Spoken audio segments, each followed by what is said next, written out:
পৌষ সংক্রান্ত মানেই পিঠাপুলির উৎসব। চারিদিকে ঘরে ঘরে পিঠাপুলি বানানোর একদম ধুম পড়ে গিয়েছে। চারিপাশে খেজুর গুড়ের মিষ্টি গন্ধ, মুগের কুলির মিষ্টি গন্ধ, আরো নানা ধরনের পিঠা বানানো চলছে প্রতিটা ঘরে। সেদিন আমার মা মুগের কুলি বানানোর জন্য সব আয়োজন করে নিয়েছিল। আমার মা মুগের ডালটাকে পরিমাণ মতো জল দিয়ে অল্প একটু লবণ দিয়ে সেদ্ধ করে নিয়েছিল। তার সাথে শুকনো চালের গুঁড়ো দিয়ে ভালো করে একটা অনেক বড় ডো বানিয়ে নিয়েছে। কারণ আমাদের বাসায় সদস্য সংখ্যা যেহেতু অনেক বেশি, আর পিঠাপুলিটা অল্প একটু করলে ভালো লাগে না, ঘরে রেখে রেখে খেতেই কিন্তু সবার পছন্দ। আর মুগের কুলিতে দেওয়ার জন্য মা দুধের ক্ষীর করে রেখে দিয়েছিল।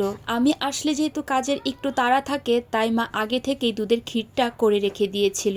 মা যেহেতু একা একা বানাবে, তাই মাকে আমিও সাহায্য করছিলাম কুলি বানানোর জন্য।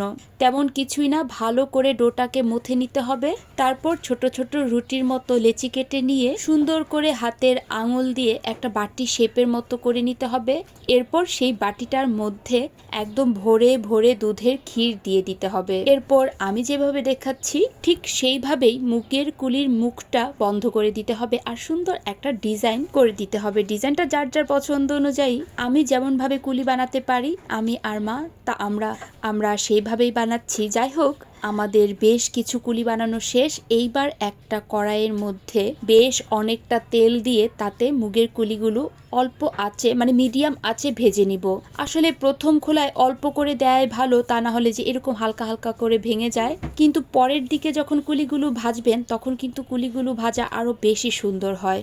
মা এদিকে চিনির শিরাও করে রেখে দিয়েছিল আর মুগের কুলিগুলো লাল লাল করে সুন্দর করে ভেজে নিয়েছে। এইবার এই চিনির শিরার মধ্যে গরম গরম কুলি ভাজাগুলো, মুগের কুলি ভাজাগুলো দিয়ে দিবে। আর গরম গরম কুলিগুলি দেওয়ার সাথে সাথেই চিনির রস মুগের কুলিগুলোর ভেতরে সুন্দরভাবে ঢুকে যায়, একদম রসে টই টুম্বর হয়ে থাকে। এই তো মা আস্তে আস্তে ঠিক এইভাবেই সবগুলো মুগের কুলি ভেজে নিয়েছিল আর 5 থেকে 10 মিনিট চিনির শিরার মধ্যে রেখে দিয়ে তারপর মুগের কুলিগুলো চিনির শিরা থেকে উঠিয়ে ফেলেছিল। দেখতে অনেক ভালো হয়েছে না? এর পরের ভাজাগুলো আরো বেশি সুন্দর হয়েছিল। প্রথমবার ভাজাটাতে একটু ক্ষীর বের হয়ে পড়েছিল, তারপর থেকে আর একটা কুলিতেও ক্ষীর বের হয়ে যায়নি। একদম খুবই সুন্দরভাবে পারফেক্টলি সব প্রত্যেকটা কুলি ভাজা হচ্ছিল। প্রতিটা কুলি সুন্দর একটা লাল লাল রং আসার পরে চিনির শিরার মধ্যে 5 থেকে 10 মিনিট ভিজিয়ে রেখে এইভাবে তুলে ফেলছিল। ব্যাস, অনেকগুলো কুলি ভাজা হয়েছিল আমাদের সেদিন কিন্তু আমরা মুগের কুলির সাথে মুগের কুলির তক্তিও বানিয়েছিলাম।